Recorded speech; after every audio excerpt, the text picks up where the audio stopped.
अब बच्चों, आगे का मार्ग बहुत कठिन था। राम और लक्ष्मण को लगभग हर दिन राक्षसी आक्रमणों से जूझना पड़ा। राजकुमार प्रत्येक बाधा पार करते हुए चले गए। उनके सामने लक्ष्य स्पष्ट था, दिशा तय थी, उन्हें कोई नहीं रोक सकता था। वन मार्ग जितना कठिन होता गया, उनकी दृढ़ता उतनी ही बढ़ती गई। वनवासी राजकुमार प्रतिदिन सुबह उठते और दक्षिण दिशा की ओर चल पड़ते।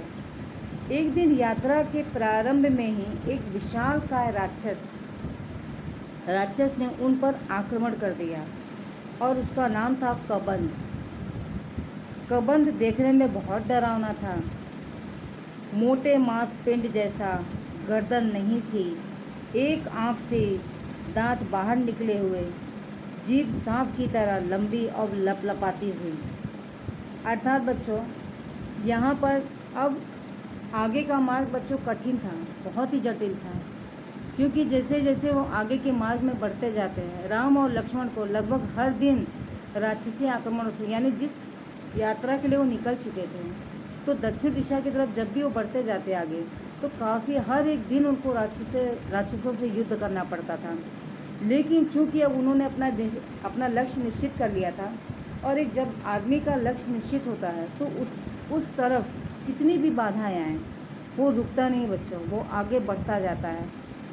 हम किसी भी लक्ष्य को अगर निर्धारित कर लेते हैं, या हमें आगे क्या करना है, किस दिशा में हमें क्या बनना है, तो अगर आपका लक्ष्य निश्चित है, नियोजित है, तो फिर उस दिशा में बढ़ने के दौरान आपको कितनी भी बाधाएं क्यों ना आएँ, आप अपने लक्ष्य को कभी छोड़ते नहीं हैं। और यही करना भी चाहिए बच्चों, हमें कभी भी लक्ष्य से अपने डगमग नहीं होना चाहिए, उसी दिशा में बढ़ते जाना चाहिए। बाधाओं का क्या है, बाधाएँ ना हो तो जीवन में आगे बढ़ने का आनंद कैसे आए। ठीक यही प्रक्रिया यहाँ पर भी हो रही है राम और लक्ष्मण के साथ। अब उन्हें लगभग हर दिन राक्षसों से युद्ध करना पड़ता था। अनेक कठिनाइयाँ आती थी, कई अवरोध होते थे, यानी कई बार उन्हें बाधाएं पहुंचाई जाती, उनके आगे बढ़ने वाले मार्ग पर कई सारे बाधाएं आती, जिसे हम अवरोध कह रहे हैं। अनेक कठिनाइयाँ आई, यानी कई समस्याएं भी आती गईं। दोनों राजकुमार प्रत्येक बाधा पार करते चले गए, यानी इतनी समस्याएं आने के बावजूद दोनों राजकुमार अपनी उन सभी समस्याओं का निवारण करते हुए आगे बढ़ते गए। उनके सामने क्योंकि लक्ष्य जो था बच्चों का, वो स्पष्ट था कि सीता की खोज। अब सीता की खोज में क्या चीज़ें सामने आ रही, वो उनके लिए मायने नहीं रखती थी। वो उनसे लड़ते और विजय प्राप्त करते हुए आगे अपनी दिशा में बढ़ते जा रहे थे, क्योंकि दिशा तय थी, उन्हें कोई रोक नहीं सकता था। वन मार्ग जितना कठिन होता गया, उनकी दृढ़ता उतनी ही बढ़ती गई। अर्थात बच्चों, जब वन मार्ग में हम निकलते हैं तो वन मार्ग में हमें और भी बहुत सारी बाधाएं मिलती हैं, लेकिन उन सभी बाधाओं को ये अपनी दृढ़ता के साथ, अपने साहस के साथ, अपने मनोबल के साथ, अपनी सहन शक्ति को कायम रखने के लिए और अपने संयम को बरतते हुए वे आगे बढ़ते जाते हैं। कोई कठिनाई उन्हें रोक नहीं सकती थी। वो अपनी दिशा निश्चित कर चुके थे और निश्चित दिशा की तरफ वो आगे बढ़ते जा रहे थे। वनवासी राजकुमार प्रतिदिन सुबह उठते और दक्षिण दिशा की ओर चल पड़ते, अर्थात खोजते खोजते जब भी शाम होती तो वो उस जगह पर रुक जाते हैं और उस जगह पर आराम करने के बाद अगले दिन फिर प्रातः उसी दक्षिण दिशा की तरफ वो बढ़ने लगते थे। एक दिन यात्रा के प्रारंभ में, यानी एक समय ऐसा आया कि जब वो यात्रा अपनी प्रारंभ ही कर रहे थे कि तभी एक विशालकाय राक्षस ने उन पर आक्रमण कर दिया, यानी कि प्रहार कर दिया, और उसका नाम था कबंध। कबंध ही वो राक्षस था जिसने उस पर आक्रमण किया था। अब कबंध कैसा था बच्चों, जरा उसके बारे में जानते हैं। कबंध जो राक्षस था वो देखने में बहुत डरावना था।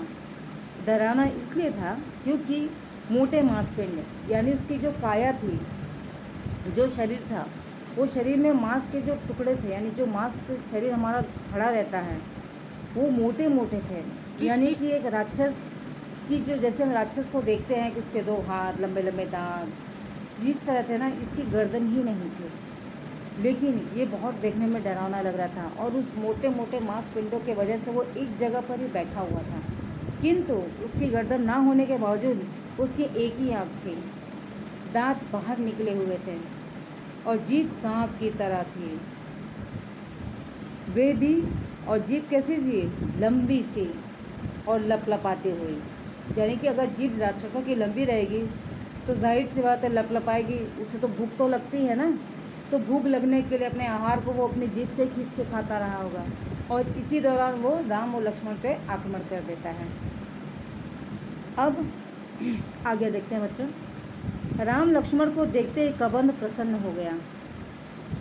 उसने दोनों हाथ फैलाए, एक एक हाथ से दोनों भाइयों को पकड़कर हवा में उठा लिया। उसे मन मांगा आहार मिल गया था। बैठे बिठाए वह अपने शिकार को भुजाओं में लपेटकर मुंह तक ले जाता, इससे पहले ही राम लक्ष्मण ने अपनी तलवारें निकाल ली। एक झटके में कबंध के हाथ काट दिए, उसके हाथ धरती पर गिर पड़े। अर्थात कबंध ने जब राम लक्ष्मण को देखा तो बहुत प्रसन्न हो जाता है और इतना खुश होता है कि आज दोनों हाथ अपने फैला देता है, और हाथ फैला के एक हाथ में राम को और एक हाथ में लक्ष्मण को, दोनों हाथों से वो दोनों भाइयों को उठाकर हवा में लटका देता है, यानी हवा में उठा लेता है। क्योंकि वो इसलिए खुश होता है कि बिना कुछ किए उसे मन मांगा आहार, यानी कि आज तो पेट अच्छे से भरेगा, आज तो मैं इनको बहुत मज़े से खाऊंगा, ऐसा सोचकर वो उनको दोनों को उठाता है। और जैसे ही वह अपने शिकार को अपनी भुजाओं में लपेटकर मुंह की तरफ लेता है, इतने में ही राम और लक्ष्मण क्या करते हैं, तत्परता से अपनी तलवार निकाल लेते हैं, और तलवार निकालने के बाद वे एक झटके में कबंध के हाथ काट देते हैं। अब कबंध के हाथ काटते क्या होता है, उसका जो हाथ है वो धरती पर गिर जाता है। अर्थात बच्चों, इस प्रकरण में हमने देखा है कि हर एक समस्या आने के बावजूद जब उनका लक्ष्य निर्धारित हो चुका था तो वो उसी दिशा में बढ़ रहे थे। चाहे कितनी भी बाधाएं आती, वे रुकते नहीं थे और ना ही उन्हें कोई रोक सकता था। इसी प्रकरण में वो हर एक सुबह वो दक्षिण दिशा की तरफ बढ़ते जाते हैं, और दक्षिण दिशा की तरफ जैसे जैसे वो आगे बढ़ते हैं वैसे वैसे रोज़ाना वो हर दिन राक्षसों का वध करते रहते थे। इसी दौरान बच्चों एक कबंध नाम के राक्षसों की भेंट होती है, और उसे भी वो मृत्यु के घाट, यानी कि उसके हाथों को वो काट देते हैं। अब हम आगे देखते हैं।